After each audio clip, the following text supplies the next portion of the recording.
Hola chicos, bienvenidos a Telehistoria. Seguimos con nuestro tema sobre el Antiguo Egipto. De hecho, hoy vamos a terminarle con este último punto en el que vamos a hablar de la arquitectura egipcia, uno de los puntos más interesantes de esta cultura y que además es de los pocos que nos han llegado hasta la actualidad, con monumentos tan impresionantes como los templos o las pirámides. ¡Comenzamos!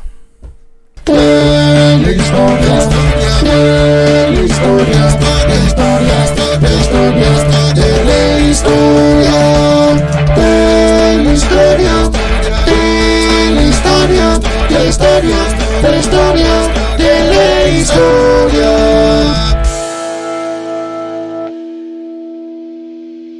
Antes de entrar en esa arquitectura monumental de la que os estaba hablando antes, tenemos que ver la arquitectura doméstica, es decir, cómo eran las viviendas de estos egipcios de la antigüedad.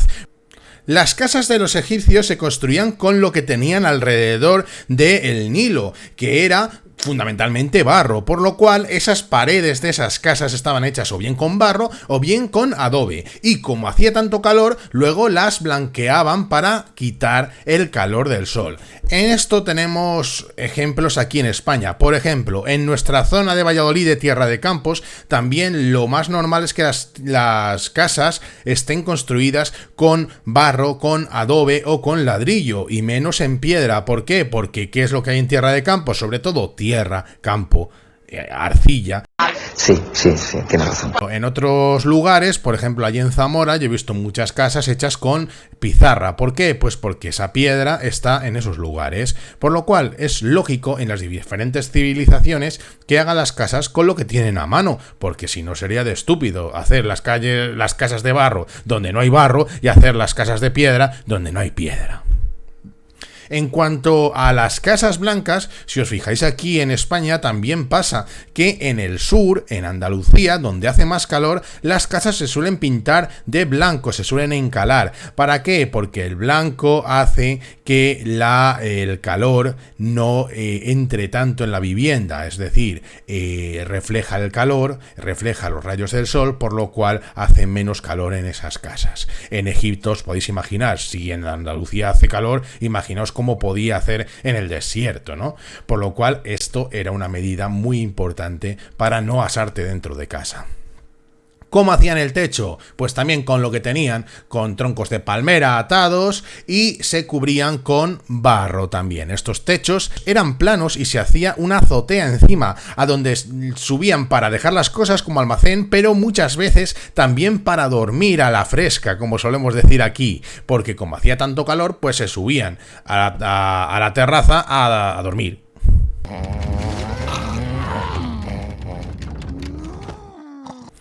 La forma de estas casas solía ser rectangular, con una puerta de madera, unas ventanas muy pequeñas para que no entrase mucho calor y un orificio en el techo para ventilar y que circulase el aire. Una vez que hemos visto cómo son las casas, tenemos que ver la arquitectura monumental, que es decir, estas grandes construcciones tan famosas de Egipto. Vamos a comenzar por las construcciones funerarias, es decir, por las tumbas. Dentro del arte egipcio es de lo que más destaca, ¿verdad? Sobre todo las pirámides, pero las pirámides no se hacen de la misma manera desde un principio, es decir, las tumbas van a ir evolucionando en el tiempo. En un principio había unos edificios, como estáis viendo aquí arriba, que se llamaban mastabas.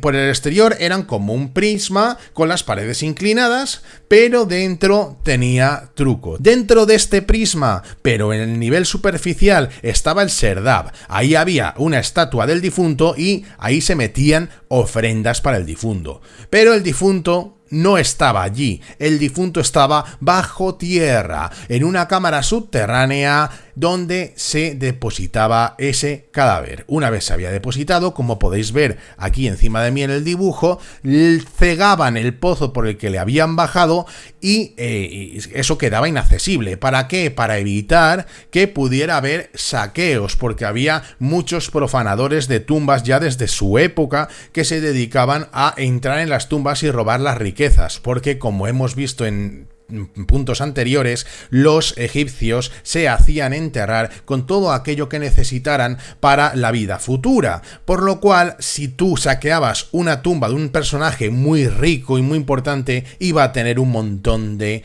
cosas y un montón de riquezas que podías llevarte robadas. Robar, robar, el coche de Moe robar, y aseguro estafar. Después de esta primera época en la que construyen mastabas, va a haber una segunda época en la que a esa mastaba le van añadiendo pisos encima más pequeñitos y se va formando una pirámide, pero como podéis ver en esa de ahí arriba, la pirámide escalonada de Djoser, en un principio esas pirámides no son lisas, sino que son escalonadas, parecido a los zigurats, ¿verdad? Pero con una finalidad diferente. Ya sabéis que el zigurat de Mesopotamia era un templo y la pirámide egipcia es un monumento funerario, es una gran tumba monumental. En el interior de estas tumbas había un montón de pasillos, de salas y de trampas para evitar ser saqueadas por estos profanadores de tumbas de los que hemos hablado anteriormente. Había una cámara funeraria en la cual se metía al difunto con grandes tesoros, porque lógicamente la gente que se hacía construir un monumento semejante es porque era muy rica, ¿verdad? Claro. Las pirámides más famosas, pues estas tres que tengo aquí y que se sitúan cerca del Cairo en Gizeh o Giza, y son las de los faraones Keops, Kefren y Micerinos. La de Keops es la más grande, que es la que está al fondo, luego está la de Kefren, que es la que está en el medio, y luego la de Micerinos, que es la que está aquí. Os puede parecer que la del medio es más grande, pero no es así, es más alta la del fondo. Lo que pasa es que la del medio está situada en un lugar más alto, por lo cual parece más grande, pero no es así. Sí, claro. Llega un momento en el que dejan de hacer estas pirámides y comienzan a hacer otros monumentos funerarios. ¿Cuáles son estos monumentos? Los llamados hipogeos, que son tumbas excavadas en la roca. ¿Dónde se van a construir? Pues los lugares más famosos donde hay un montón de hipogeos, de un montón de personajes importantes, es decir, faraones, faraonas, altos funcionarios, nobles, es en el llamado Valle de los Reyes y en el llamado Valle de las Reinas, en medio del desierto. Podéis ver aquí arriba el hipogeo de Nefertari, que fue la esposa del faraón Ramsés II, uno de los faraones más poderosos y más importantes del antiguo Egipto. Veis cómo se entraría por ahí arriba y vas bajando por diferentes salas hasta que en la sala que veis con las 4 columnas, ahí estaría el sarcófago de Nefertari. Por último, tenemos que hablar de los templos, es decir, aquellos recintos sagrados en los que se llevaba a cabo el culto a sus dioses y en los que también vivían un montón de sacerdotes, ¿verdad? Lo hemos hablado también en puntos anteriores. Estos templos suelen tener una distribución generalmente la misma. En su entrada había una avenida flanqueada por enormes esfinges de tierra. ¿Qué es una esfinge? Es un animal fantástico, con cuerpo de león y cabeza humana de halcón o de carnero. Vaya un bicharraco más raro, ¿verdad? Esta avenida conducía a un patio abierto con altas columnas en los lados, un patio porticado que podéis ver ahí en el dibujo donde pone patio. Estaba prohibido que la gente normal y corriente pasase más allá de ese patio. ¡No puedes pasar!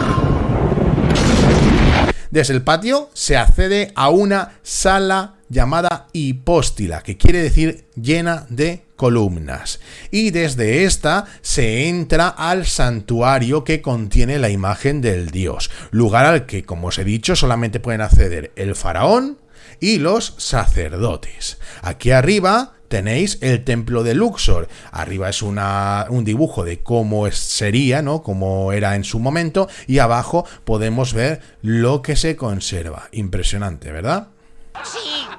Pues no todos los templos estaban edificados sobre tierra, sino que, al igual que pasa con los hipogeos, también va a haber un tipo de templos que van a ser excavados en la roca. A estos templos se les llama espeos, y los más famosos son los de Abu Simbel, sobre todo este de Ramsés II. Aquí también os he puesto una foto desde fuera y otra foto desde dentro. Con esto hemos terminado el tema. El próximo capítulo versará ya sobre la antigua Grecia, por lo cual no me queda más que despedirme, desear que os haya gustado mucho este mundo apasionante de los egipcios y emplazaros para el próximo vídeo. Un abrazo y hasta la próxima.